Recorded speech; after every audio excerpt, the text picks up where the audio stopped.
Malaking binitawan ng isang Hapon dito sa ating kababayan matapos nga itong naganap na unang dalawang laban ni Kai para sa koponan ng Yokohama. Yan ay matapos mong ilike ang video na ito, mag-subscribe sa ating channel at pakidamay na rin ang ating opisyal na Facebook page.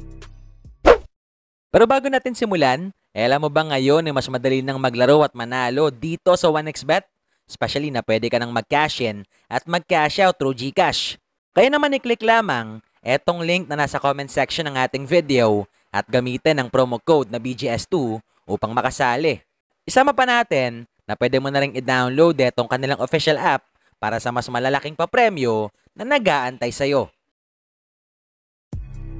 Last January 1 nga mga bulero, dito sa naganap na ika-32 na laban ng Spurs kontra Boston, alam naman nating maliban sa maling pagkatalo ng koponan ni Coach Greg, naging laman din ang usap-usapan after the game etong fast break play ng koponan kay Wemby sa kalagitnaan ng third quarter na tila mo ba'y ginawang bata etong veteranong guard ng Celtics na si Derek White.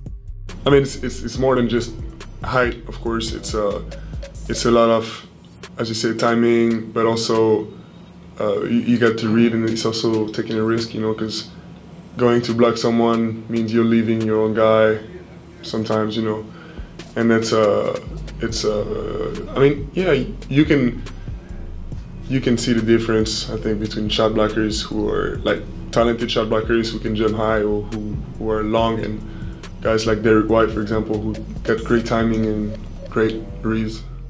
Pero maliban dito, kahapon naging laman din ng talakayan etong si Bol Bol matapos siyang makapag-perform para sa koponan ng Phoenix dito sa kanilang naganap na laban kontra Portland, kung saan tinapos nga ni Bol ang tapatan na may 11 puntos at 9 na rebounds.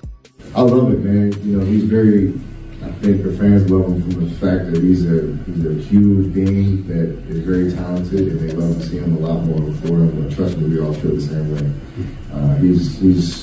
He's an unbelievable talent, you know. And our league's all about opportunity, you know. Just give him a chance, give him minutes, and he showed you what he's capable of doing. Now we just have to.